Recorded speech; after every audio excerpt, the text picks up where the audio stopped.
lived in Boaz when we founded the club, and since then I tried to escape. They got my address.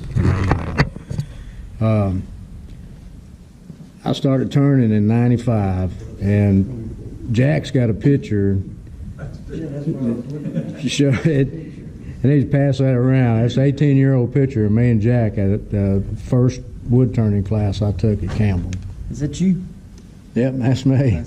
I still have a little bit of hair that's not gray.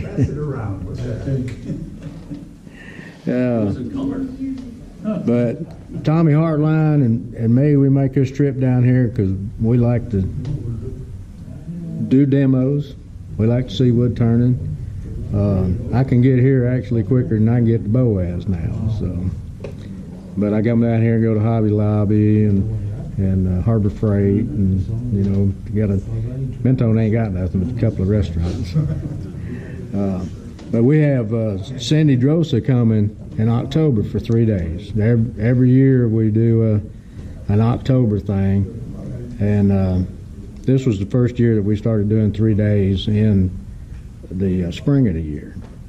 And we had Harvey Myers come up for 3 days. We had a class on Friday and Sunday, which was pretty interesting to do that basket of illusion. I haven't done mine yet, but I've got some hard maple that I bought. Just waiting. I got other things I got to do first. I think y'all been covering that Cindy Drosa stuff pretty good, haven't you? Cindy Drosa? You've already pitched her pretty good, haven't you? Yeah, I mean, she'll be here in October. If you don't know who she is, you need to find out. We've got 16 seats total. I think I got 5 of them.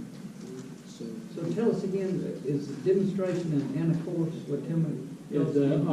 The course. I've been over there a couple of times. I really like it. People are great. Yeah, we have a good time. We talk about fundraisers. 2 years ago, I started keeping all of the demonstrators' pieces. Now that's, of course, we've had some big name people come in 2 years ago. The guy from Ireland that came over did a class, did a demo and stuff, left a lot of pieces. And Jimmy Clues and Nick Cook's pieces and stuff. The first year we had on December at a Christmas party, I like to play auctioneer and I auction this stuff off. $800. Wow. You know, some of these demonstrators are costing us $600, $650, $850 a day, plus plane fare. Well, most of the time the classes and the Saturday demo takes care of that. And so all that goes in the kiddies. Well, that helped us buy some of those mini lathes. And last year's auction, we brought in over $1,200. Wow. Now, of course, you get my friends sitting in the audience and stuff. It's pretty good to get them arguing and bidding against each other and stuff. We had one platter went for over $300, and just to get them fussing like that at each other and stuff, they just keep driving that price up, and I can aggravate them pretty good. Talk about scrap wood. This is scrap pieces of wood. I don't throw anything away unless it goes out into the grass or a mulch pile or something. I'm like Tommy, if something breaks or don't look right and stuff, I put it in the firewood pile and stuff. It's you know, there's no sense in trying to save something when you got a yard slap full of big old logs just waiting to get cut up and turned into something. And so these pieces of Sycamore and stuff I got actually when I lived in Boaz, so that had to be 5 or 6 years ago. Sycamore spalts, gets bugs in it. It's a softer wood. It's easier to turn. I love the spalting in it. Since we've opened up a shop up there at the village in Mentone and stuff, I've sold 3 platters made out of Sycamore because of the spalting in it and stuff. And I don't have any trouble whatsoever selling lidded boxes. The 3 over there, or 3 that I brought up there, I've been open twice since I brought those 3 up to the shop. They get picked up and looked at, so they'll leave. It's been awful hot, so crowds are down right now, so I'm just getting a lot of talking time But I started turning lidded boxes just about right off the bat, doing inlays in them, doing texturing. I try to put texturing in just about everything I turn because it just helps bring it out. I didn't bring any colored pins today. I set this demo up to do last month. So I was going to demonstrate how I turned the top last month. So if I don't get to it this time, then I didn't hurt y'all's top classes yet. These are pretty simple. You don't have that Woodturners popping fit because you want people to put their rings on top of it or put something inside of it. So you want to just be able to pick the lid off of it. So we're not looking for that tight fit. We just want a nice fit that fits good, don't wobble and stuff. So I'm going to show that. Y'all have to bear with me because every time I turn on a different lathe, it's like learning how to turn again. This is the best way for me to set my drive spur in. When you put it in there like that while it's turning, it actually acts like a drill. Now that'll probably slip a little bit. Let me get my safety goggles on. I've gotten to where every time I walk out in my shop, no matter what I'm doing, if I'm not planning on turning anything, I'll put these goggles on so they're impact rated. But mainly because I actually got some CA glue on my glasses. Well, I can still see out of these glasses, so I can look around. The little spots are not in the wrong place. So, I usually don't wear tennis shoes, but we've been in Rome for about 5 hours today running around and stuff, so I didn't want to wear boots, but I always kind of put steel-toed boots on in my shop because these tools, when they fall, they might seem like I always land on their tips in concrete. I've gotten this time of the year, I've got a fan that blows on me, and shop's got a big door on it and stuff, so that pretty well acts as my ventilation and stuff, but I got a room filtration system and vacuum system and all that stuff, so you gotta watch the dust. So I'm just gonna bring this around and put 2 tenons on it. You can see me looking for the cutoff on the wrong spot.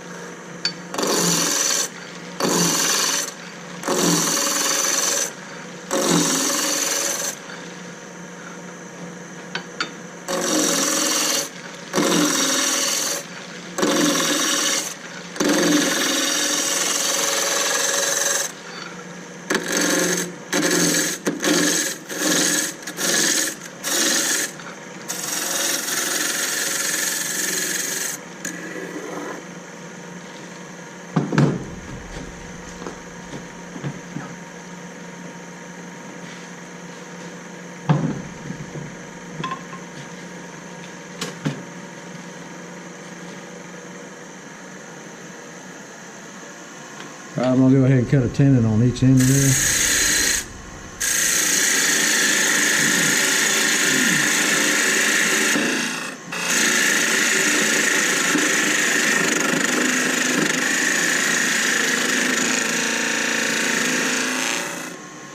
Alright, this is a gauge just for this one chuck right here that I can gauge my tenons on.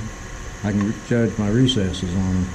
And somebody asked me about that's a good idea. Well, this is the third one I've made for this chuck because I lay them down somewhere and they disappear. I think my dog gets them.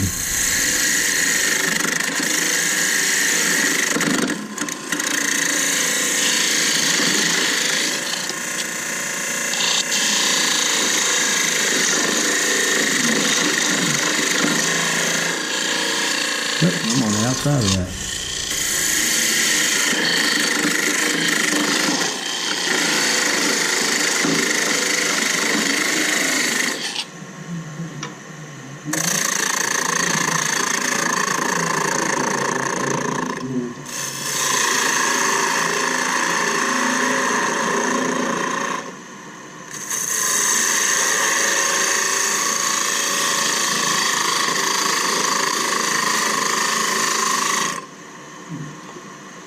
Now let's fix this one up.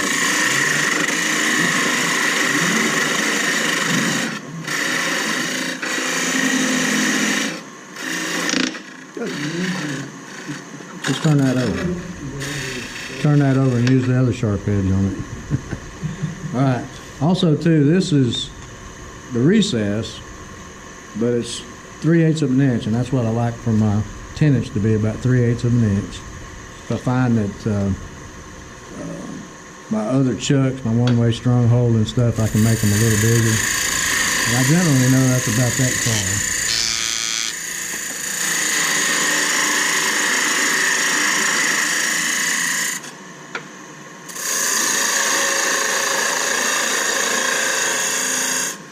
Okay, also too, that's a dovetail.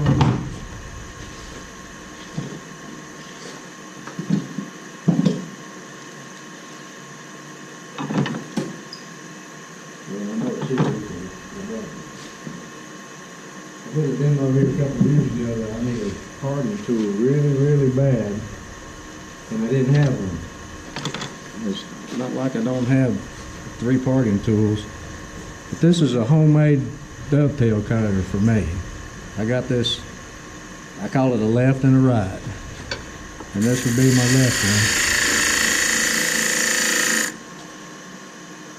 one. This would be my right one.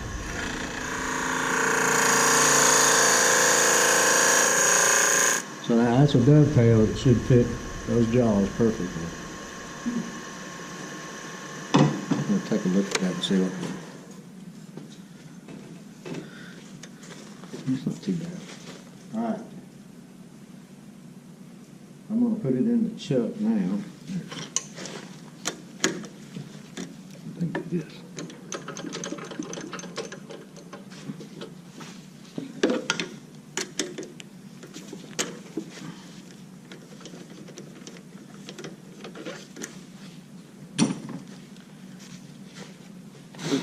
Now you learn the hard way that ain't gonna fit. Look at it this way.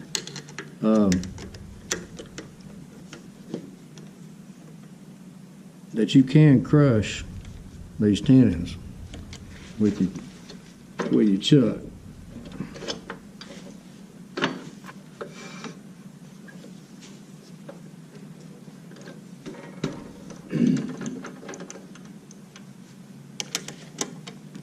And you really don't have to over tighten them. We always say you want to tighten all 3 of these, but they're only 2 spots. But you just don't want to just bear down on it till you crush it. All right, I'm going to change that. I'm going to fix that before it'll go up inside the chuck.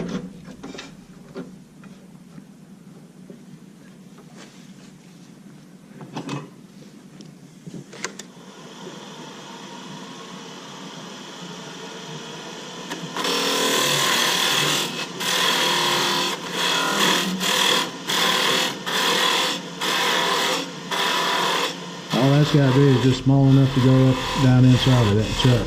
But I want that mark, got the drive spur left on that end. Right now, I want this to be, you know, if you've ever taken anything from your drive spur to the chuck, it's not, sometimes it'll have a little warp in it. You know, these are just, they're not machinist chucks.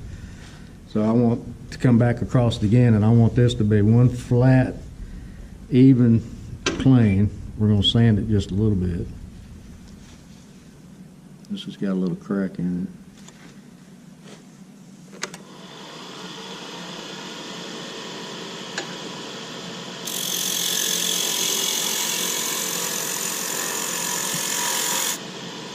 All right, the way I do that is I eyeball the wave and the tool rest and make it level, straight across, parallel to each other. And then I lock my finger back there on the back.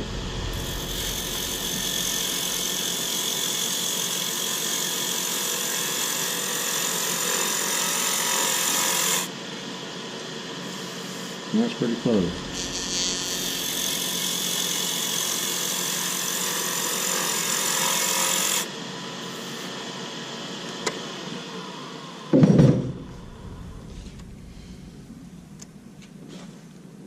Yeah, it's got a crack in it. We'll make it work.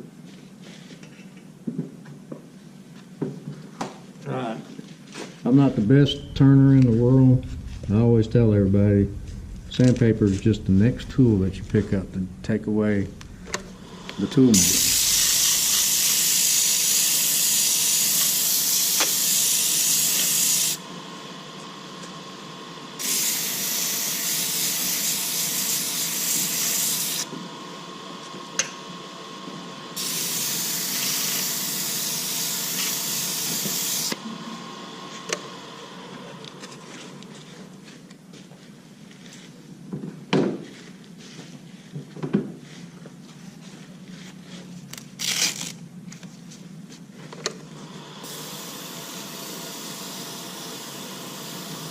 Nah, that's the 400.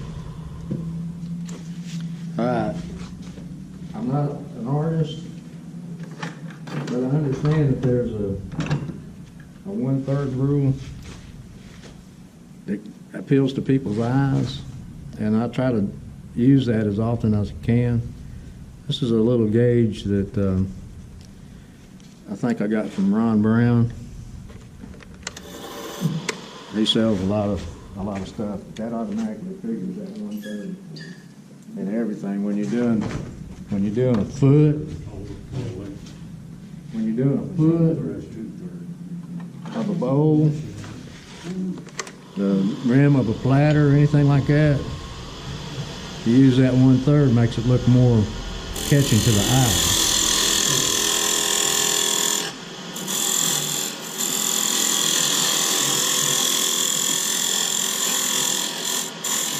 Now, there again, I like my recess in the bottom of it at least about 1/3. I like my tenon to be 1/3. We're going to double chuck these, take the bottoms off of them, texture them. We're going to do all kinds of stuff here. So I noticed down.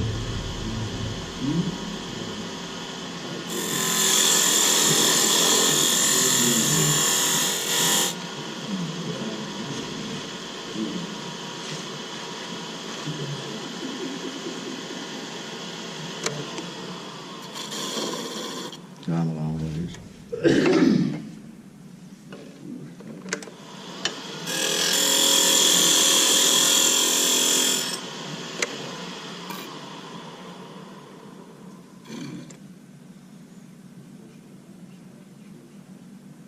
That's about a quarter. Just a little bit more and we'll go half of it.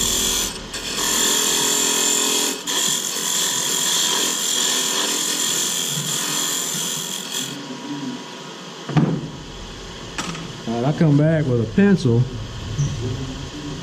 and I darken that edge right there, and that's where I can fit that in there when I hollow it. We'll see in a moment.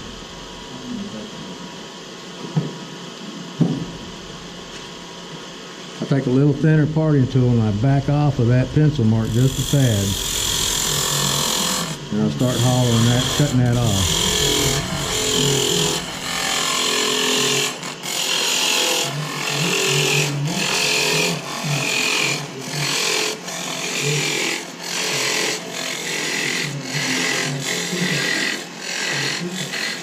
The other day when I was practicing that, I went ahead and cut that off and slung across the room. And wasn't nobody there, so I wasn't embarrassed. I had to beat the dog to it, though. He saw that right off the bat. He was going to get it.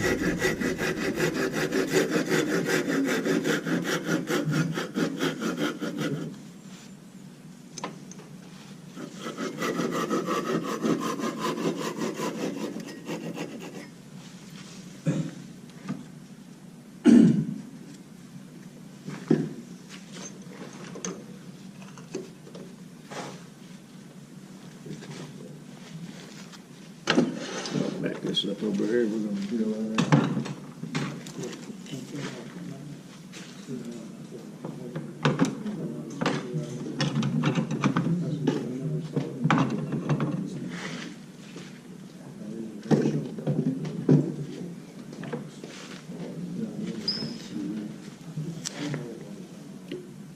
Let's go work that in here.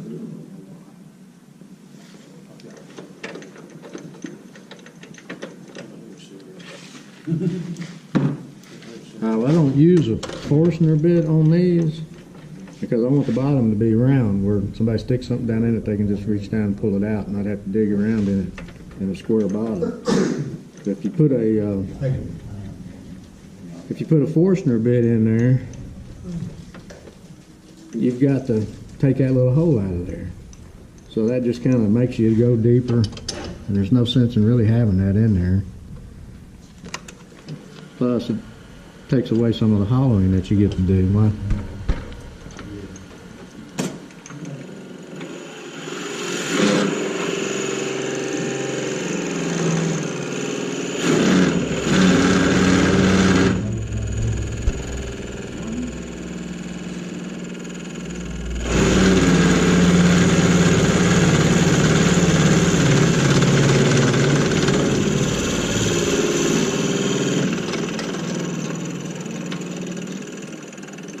I don't know why that's doing that.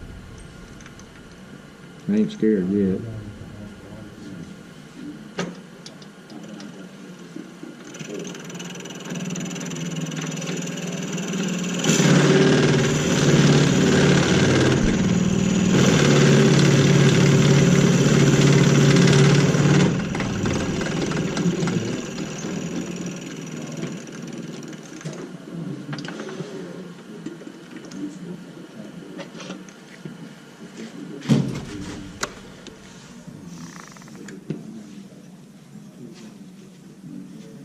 Everything's in there tight.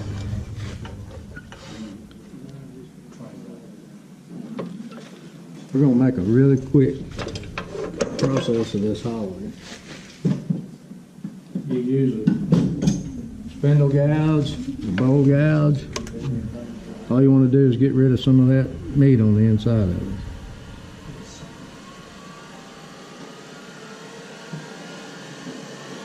Now, hanging around Jimmy Clues, I kind of like his idea.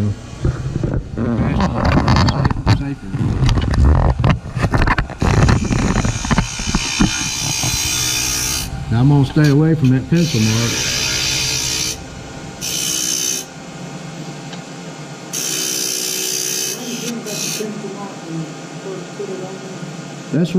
That's where I'm going to actually fit. This piece is going to fit in there. So I've already got the tenon cut for the lid, so it's going to go in there. But we're going to have to custom fit it. So you don't go all the way down to that pencil mark yet.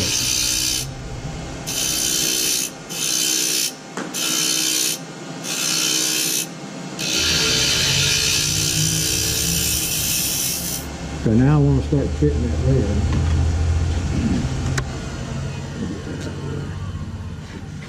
The way I do this is I try to set, I know I want my tool rest right in there, but I want to be able to swing it out of the way.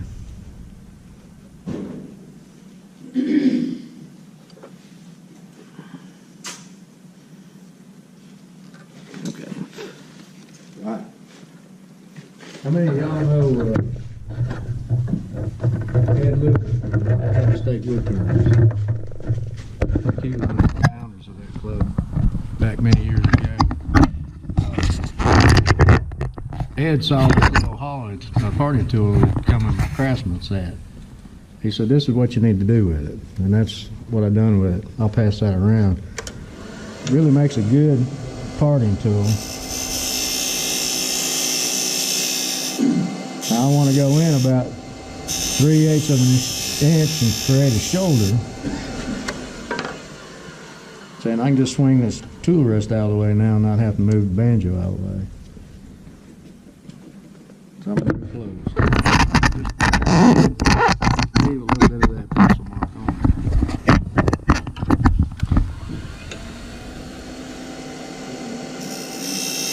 So you got to remember when you're doing this, and you're not just cutting away one side, you're cutting away both sides of that. And you can make it a really loose fit in a hurry.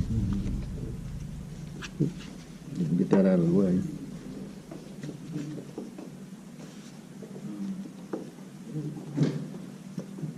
Now if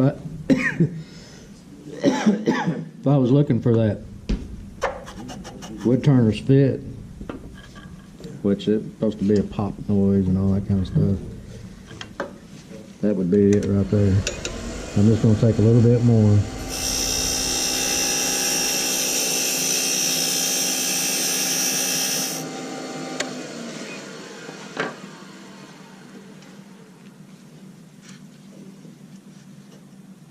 That's a nice fit. At least I think that's a nice fit. Pass that around. This is what I've done to that old crashing and parting tool. It works out really sweet for a lot of projects. All right, we'll get back real quick to hollering this. I want to leave a little bit of a shoulder in there for when I put my chuck on there and expand into. We're working on a recess now.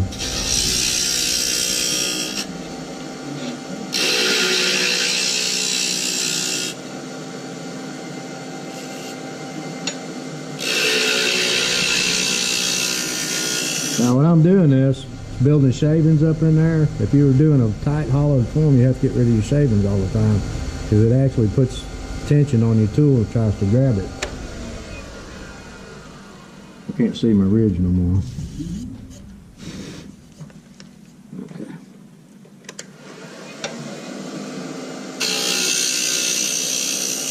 And as you're doing this, you're looking at this side over here where your cutting's at.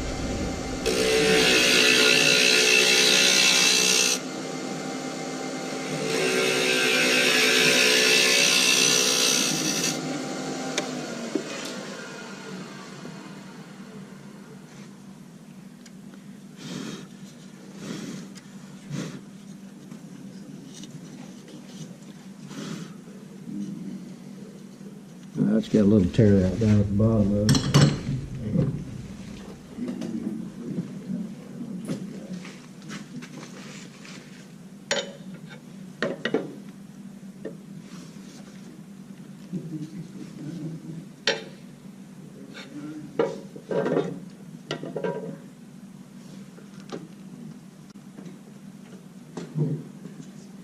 My Christmas present this year was 2 CBN wheels.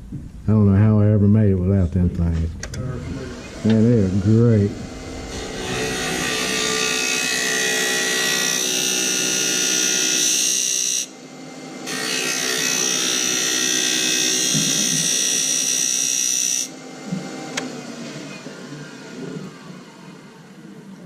A bowl scrape. It's a negative brake scraper. Well, that's got a little tear out in it, but we're not going to worry about that.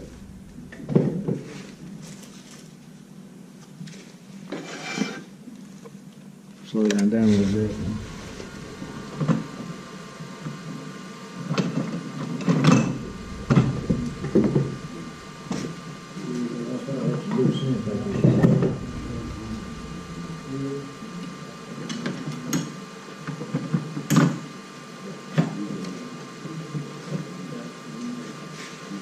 Just going to hit that inside just a little bit. Now I'm not going to go out here to the tip of this.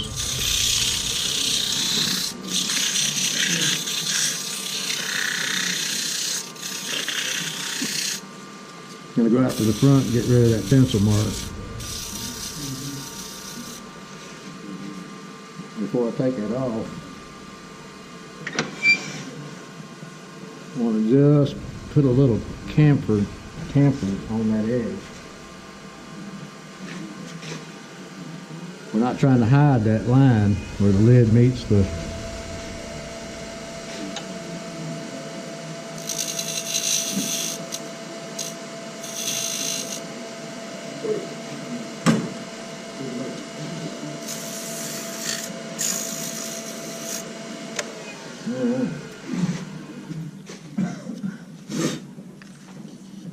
Now I want that edge to be nice and tight in there. We're going to reverse this and take the bottom off of it. Before we do that, we're going to texture it.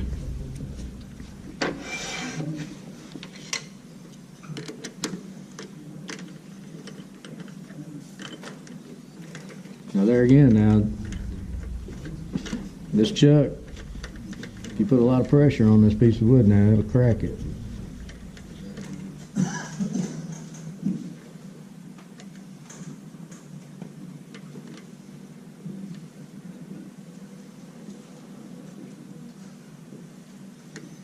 You don't have to put much on it. Like that.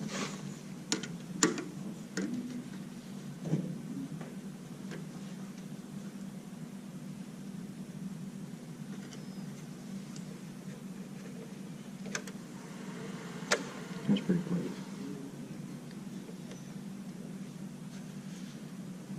I'd like to open that crack up a little bit. If I had some CA glue, I'd glue this.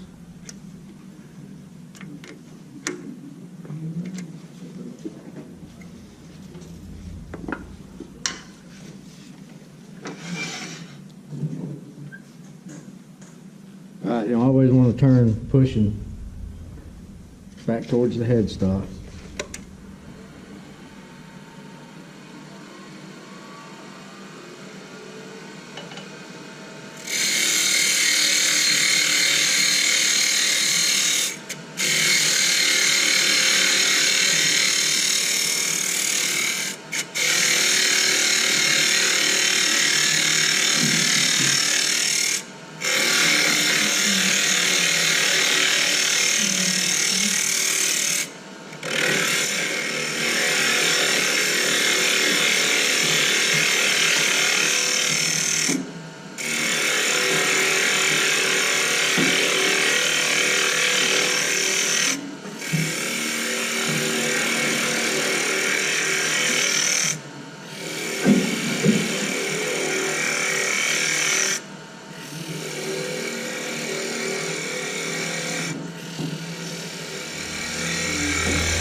That's got some soft, pippy wood on it.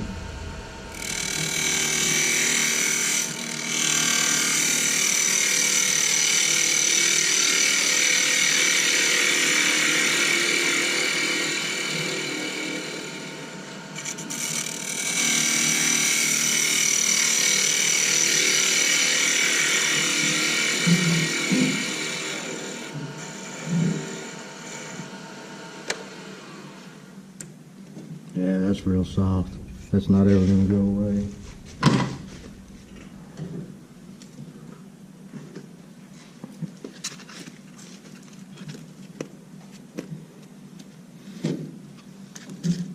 Since it won't go away on its own, we'll try using some 100 grit sandpaper. I wasn't going to bring any 30 grit.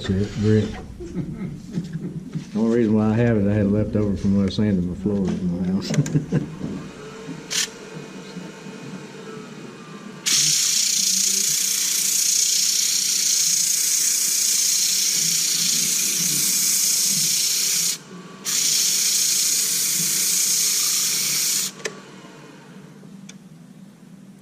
Well, by gosh, that 100 grit got rid of it. Now, that's also a little concaved, where it'll sit on the floor, on the table. Let's hope it don't go on the floor. All right, we're going to sand this down to 220, and then we're going to texture the bottom of it.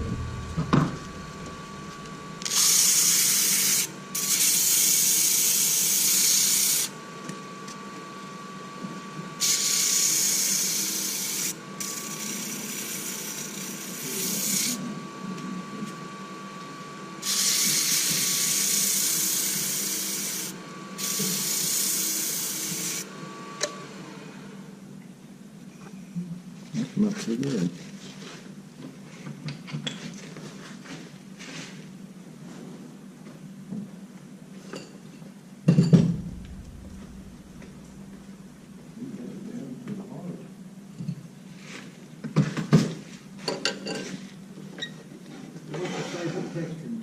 Pardon? What's your favorite texturing tool? I've got the Big Set Sorby texturing tool for doing big things. This is, we bought these little gears at one of the Southern State Symposiums years ago, and a friend of mine cut them in. So all we had to pay for was this. The rest of it was stuff we made in the shop. This is nice for doing small stuff. That big Sorby texturing wheel, too big for this. It makes too big of a pattern. And I like the hurricane pattern. It's what I call a hurricane, right there from the center out just a little bit. And I always leave a place where I could sign my name.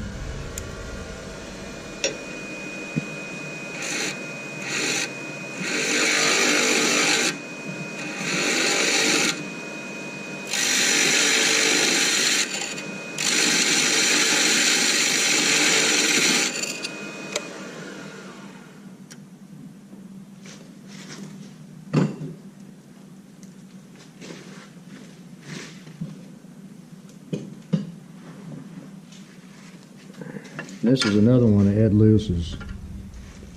Did to a pretty good, decent spindle gouge I had. He said, man, this would cut a nice straight line.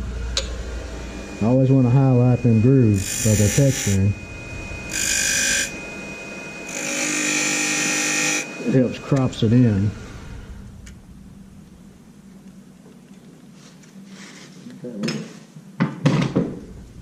little 220 on that.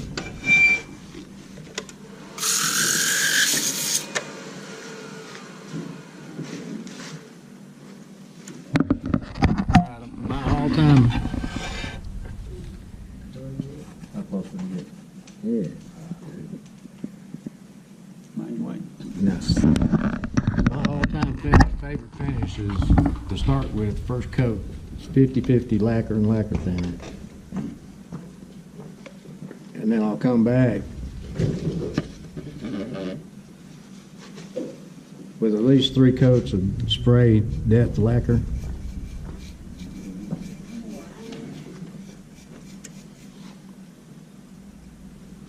Move that over there. I'll be taking a bath in that.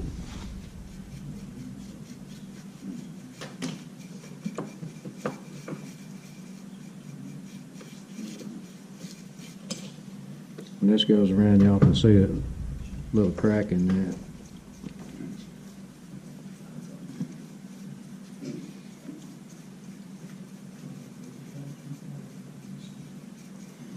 This stuff really makes that Sycamore pop.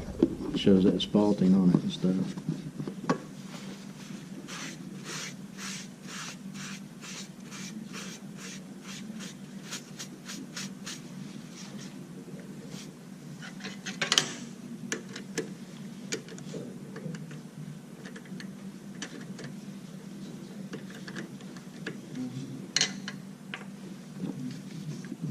This helps seal that wood. You can let this dry for 15 minutes and start spraying it. And with that depth lacquer, every 30 minutes you can spray it again, and you don't have to sand between coats. Which I've done cabinet work and everything else in that commercial grade lacquer. You got to sand it between coats.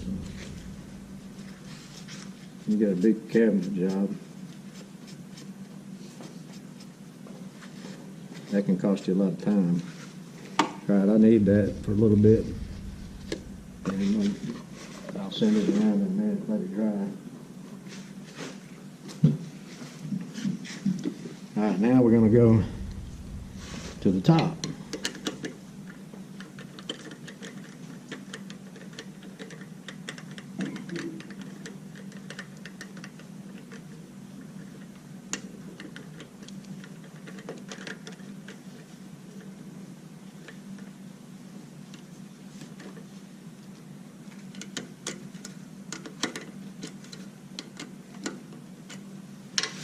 Right now I want to make sure that my depth for this is right, that it's going to bottom on that little shoulder that I made.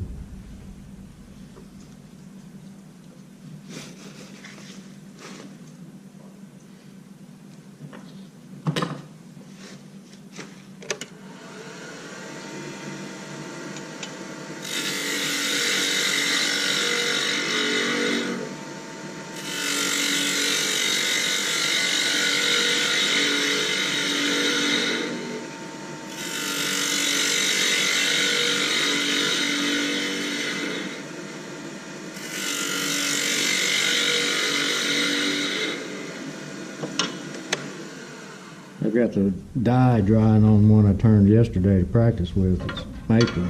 really plain looking. So I dyed it red. And the best dye I've come up with, I imagine a lot of people have got different things, is tandy leather dye. It goes all the way through the wood, and it doesn't run, and it doesn't bleed once it dries. Then you can come back and spray lacquer on that.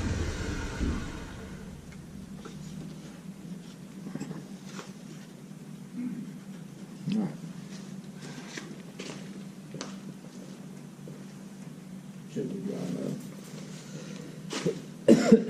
All right, now I'll put a little concave in this. This is actually going to be inside that base someday. Now with a real light touch. I don't want to spit that thing off of the lathe.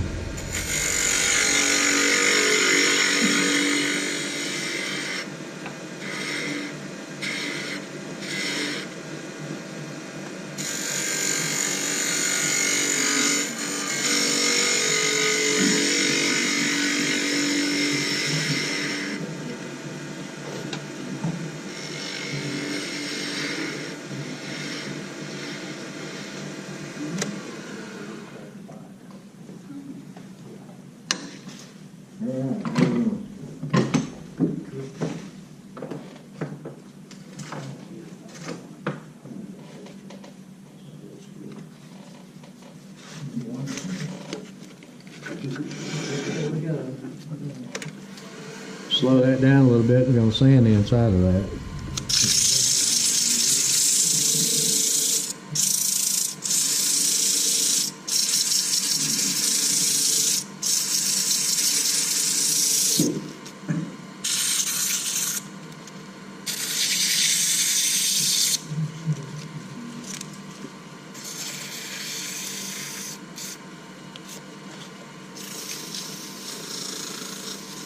You don't have to be real careful with sanding that because we're fixing to gnaw that up too.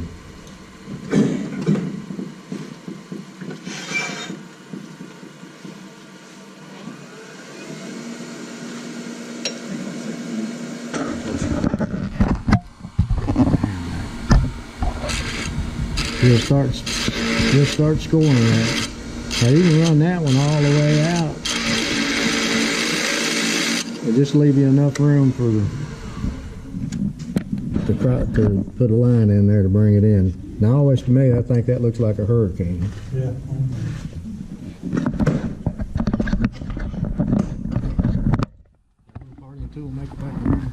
I'm looking for that little spindle gouge. We put it in the raffle. Yeah. Okay. That's all right. I'll just get this one out. If it don't come back, I'll use this on somebody. You're not talking about this one, shoulder. No, I'm looking for the. I didn't send that.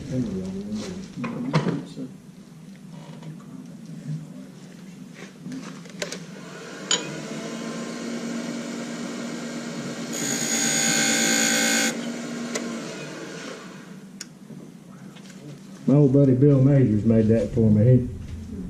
He was a machinist. It seemed like everything he made had to be big. He come bring that in, and I said, "My gosh, are we going whaling today or something?" He said, "No." He said, "I thought you could use a 3-point tool." I said, "Yeah, but they're not that big."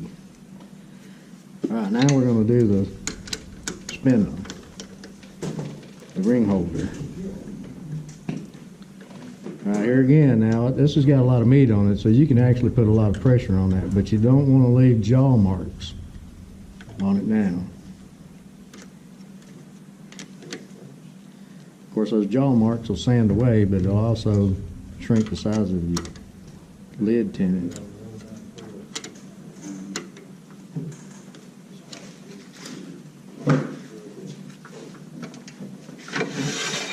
Now, this is why you left your live center mark.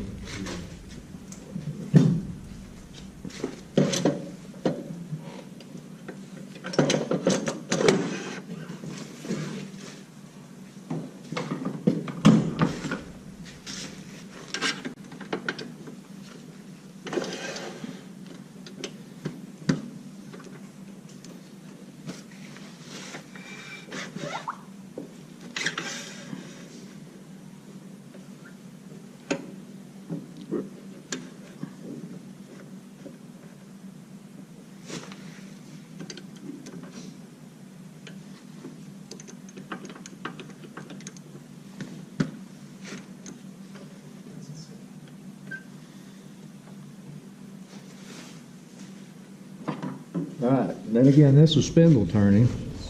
This is my bowl gouge.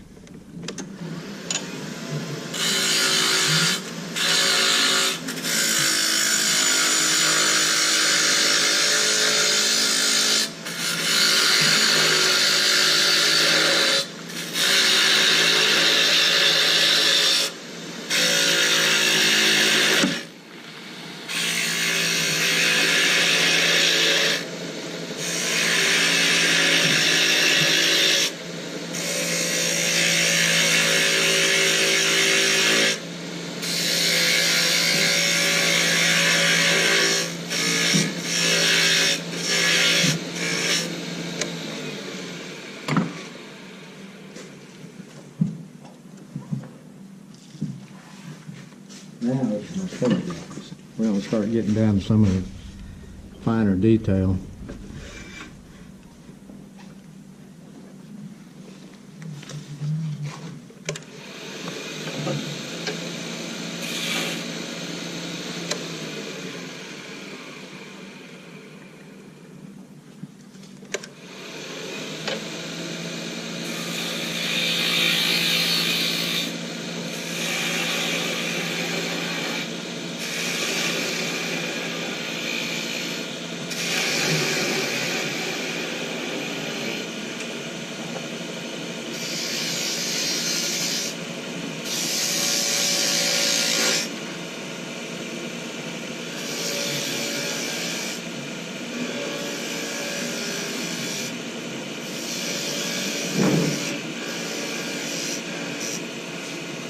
All right, does everybody know how to turn a bead?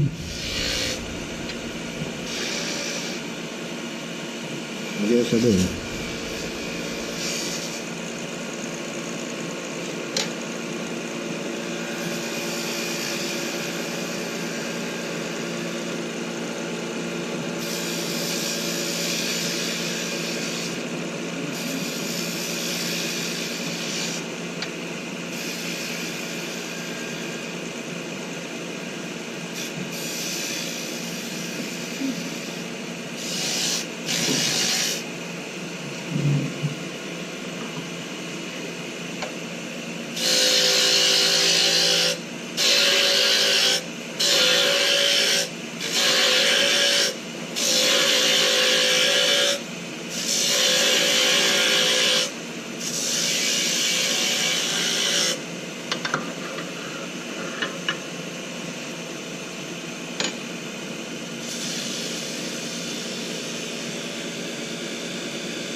Keep leaving that little line right there.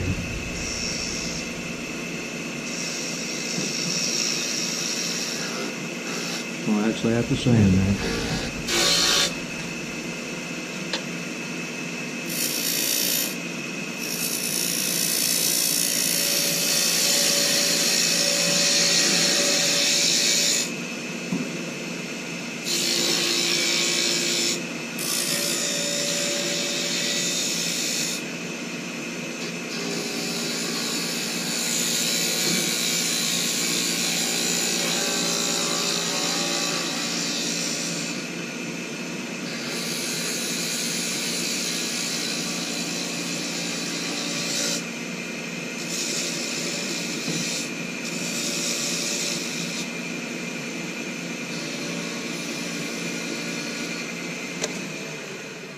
What speed do you run, 7. It's pretty fast. I got a little speed left on there.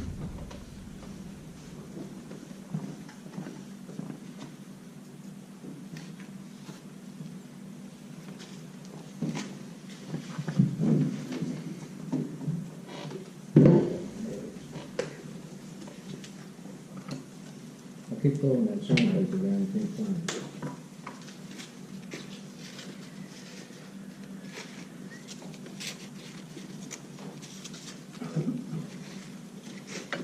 Got just a little bit of tear out right here, but not much.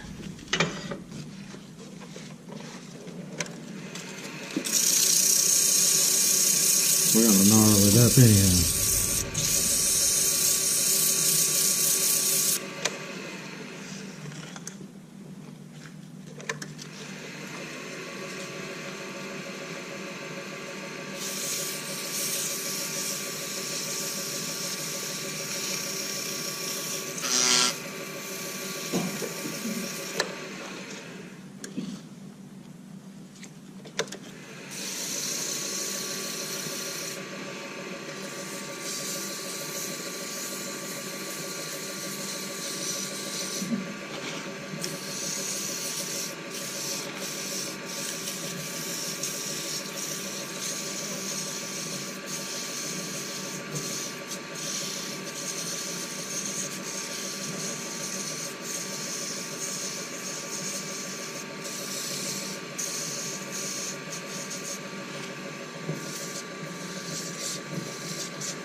This is a Henry Taylor texture or gnarling tool.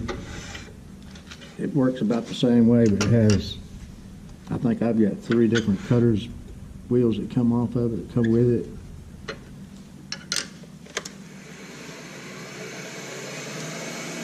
Just gives a different type of gnarl to it.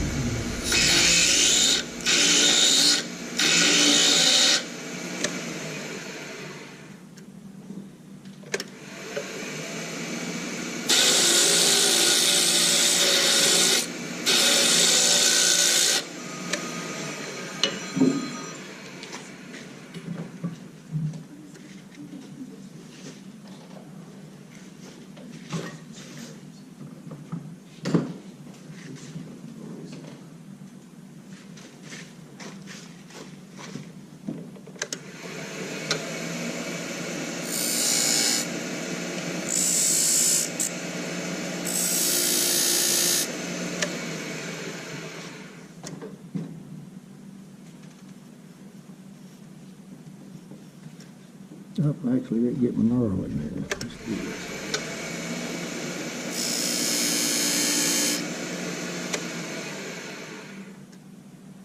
That's better.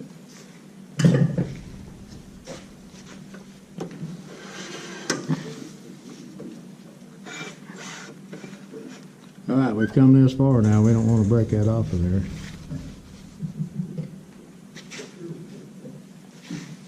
Matter of fact, I may bring that back up for a minute.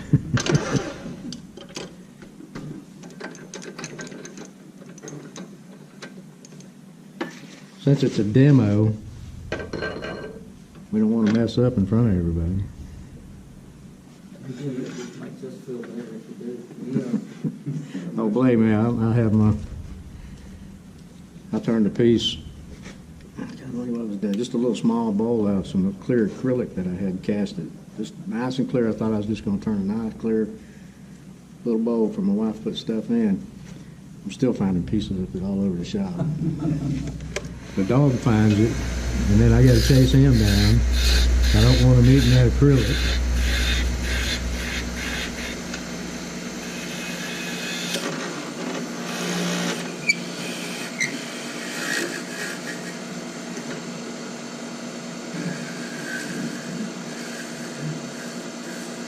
Now that little piece right there now, if you don't like the shape of it, which that's got a little round place on the tip.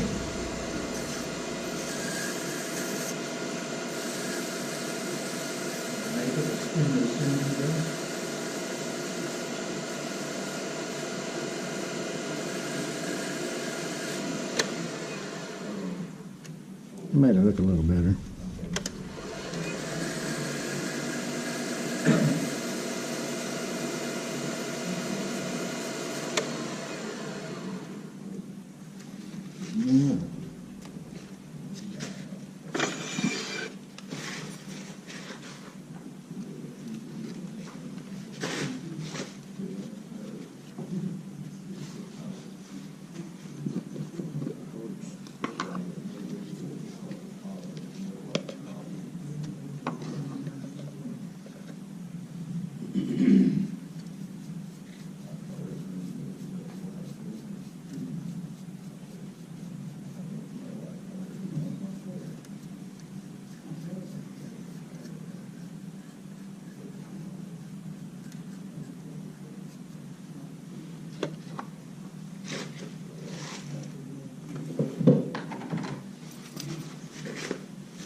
Of course, in my shop, I blow all that shavings away from everything.